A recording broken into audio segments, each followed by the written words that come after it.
Olá pessoal, boa tarde. Hoje, 1º de julho de 2025, uma terça-feira, iniciamos a segunda metade do ano, mas infelizmente sem boas novas. Na verdade, eu venho destacar com vocês aqui uma notícia que chamou muito minha atenção no dia de ontem, que foi de que o Alexandre de Moraes considerou o Paulo de Figueiredo citado na ação lá, na denúncia contra aqueles que teriam tramado o golpe de Estado, pelo fato do Paulo Figueiredo ter feito uma postagem de um vídeo no YouTube.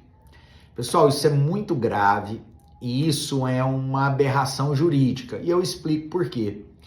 Todos sabem que a citação é um ato solene, um ato formal, ela tem formalidades, ela tem regras que estão previstas nos códigos de processo, tanto no Código de Processo Civil como também no Código de Processo Penal. A citação, via de regra, ela é pessoal, ela tem que ser entregue nas mãos do réu.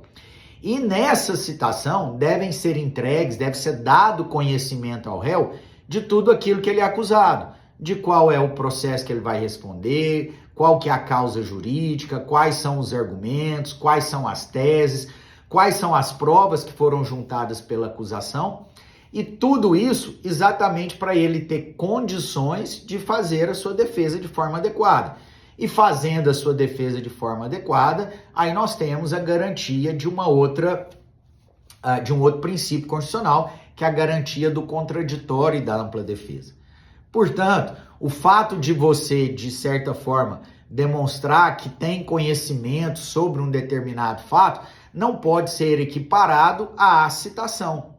E o pior disso tudo é que o Paulo Figueiredo tem domicílio certo e determinado, só que ele mora nos Estados Unidos há 10 anos.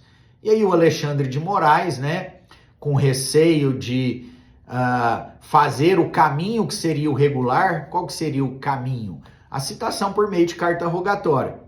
Ele, como entende que pode de tudo e não tem ninguém que questiona os atos dele, ele simplesmente declarou o Paulo Figueiredo citado por ter postado um vídeo no YouTube onde ele discutia aquele assunto que é objeto do processo.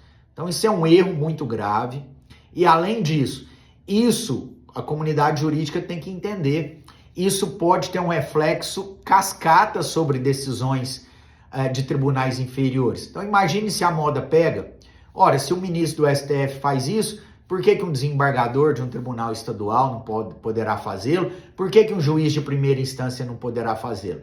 Então perceba, é aquilo que a gente tem falado, O STF é a grande fonte de insegurança jurídica do país.